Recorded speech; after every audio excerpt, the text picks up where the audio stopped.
Hi, I just got a delivery from PCBWay, so let's have a look inside the packages. So these should be the 3D printed parts for my touch dimmer project. So let's try and carefully cut this open. And I printed in two different styles. So we've got the black ones here, very nicely packaged, and there's the clear ones.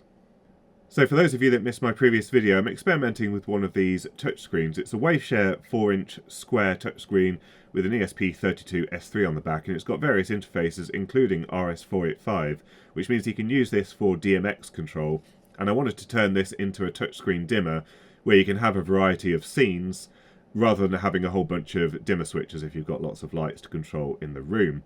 And this is the same size as a standard one gang Patras or back box in the UK, but unfortunately there's no way to mount this to one of these boxes. So the idea that I had was to create this frame that allows you to hook it onto one of these back boxes but also mount the LCD into place.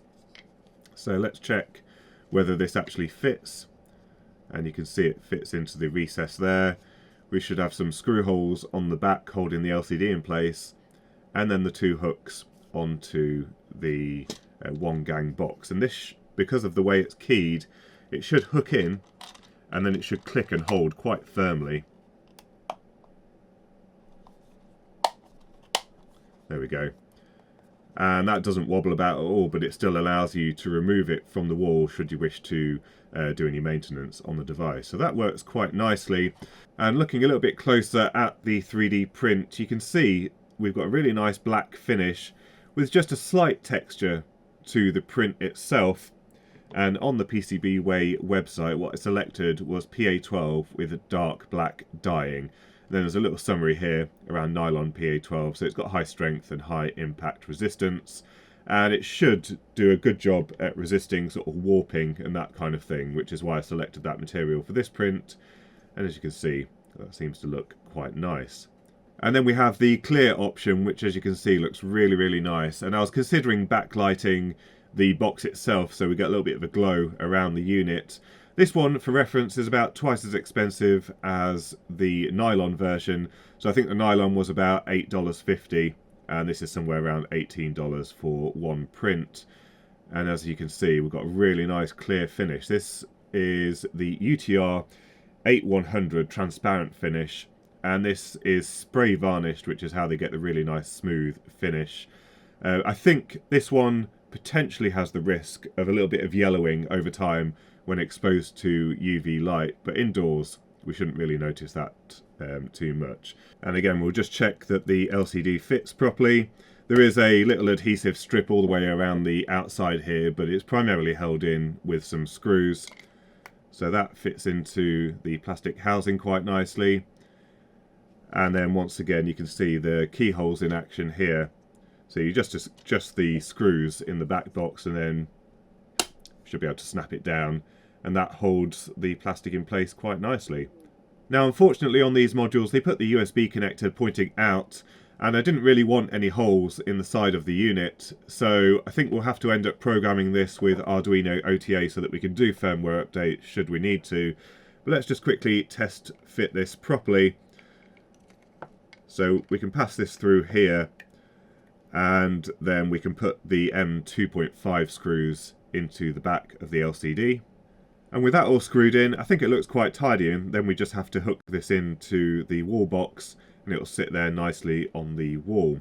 And in the last video we had a look at that Chinese DMX trailing edge dimmer. I decided not to use that because of the various safety issues, so I've reprogrammed this board and we can plug in the various modules. We can plug in the AC dimmers, we've got LED tape type control here, and we can press buttons on here such as all off and you can see the LEDs dimming down, or maybe we just want the ceiling lights on and it would turn on one channel there, and it's fully configurable inside the GUI on here. Now one of the comments was from Mike's Electric Stuff about that Chinese dimmer, about the zero crossing detection being quite poor, and in fact it does dissipate quite a bit of heat, and I implemented a very similar design originally on this board on here. So if we have a quick look at the schematic, this was the simple zero crossing detection circuit that I had on my dimmer modules. So we've got the dimmer at the top here, And then for the zero crossing detection, we just had two 100k resistors into the optocoupler. And this was an optocoupler with two LEDs in inverse parallel so that it activates the phototransistor on both sides of the AC cycle. The other option is to just use a normal optocoupler and a bridge rectifier or something like that. The problem with this is that these LEDs are conducting for the majority of the AC cycle, and they just turn off briefly around the zero crossing point, which means that we're dissipating power in these two 100k resistors pretty much all the time. There's a couple of options to improve this. First of all, there's a ready-made solution like this one from Rome Semiconductor here, and it's selling for £2.44. It's a dedicated zero crossing detection IC, and it shows an application diagram, but if we have a look at the internals here, you feed in a rectified version of the mains AC. So we've actually got 230 volts coming into this node here. Then it has an AC monitor that then finds where the zero crossing points are. And then we've got an open collector type output over here. And what you end up with is a square wave. And basically it changes polarity every time it goes through the zero crossing point. Another option, which is quite interesting, which Mike linked to in an EV blog forum thread, is this interesting idea, which I've not seen before. It uses an optocoupler, but instead of the LED being controlled directly by the AC waveform, what we do is we charge a capacitor, and then we use the charge in that capacitor to just turn on this LED at the zero crossing point, which means that we have significantly less thermal dissipation on the PCB. We're not keeping an LED on throughout the waveform. We just make sure that this capacitor is charged up, and then at the zero crossing point we just turn on the transistor, allow a bit of charge from the capacitor to go through the LED, and then it gets turned back off as we start rising in voltage on the AC waveform. So this one's really nice. It means we've got very little power dissipation on the PCB, and it means we don't have hot components on the board as well. So fortunately on this board design I included a little expansion header here.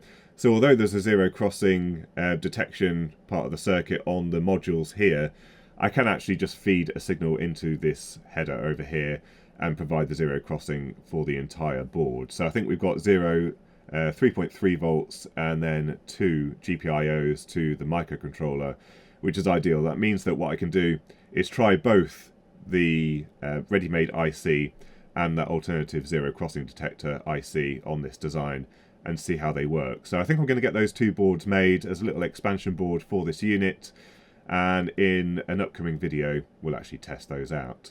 But anyway, what I have done is, if you were thinking about buying one of these 4-inch touchscreens for your own purposes, I have uploaded the design files for the 3D printed part onto the PCBWay website, so I'll put a link for that down below, and it just means that you can just press order and get those made, as many as you want, in whatever material you like. You could just use the PLA option if you want, which is extremely inexpensive, and you can use this for your own dimmer switchers in your own house. So anyway, I hope you enjoyed the video, found it useful, and if you've got any thoughts or comments or suggestions, don't forget to leave them in the comments section down below, and until next time, thanks for watching.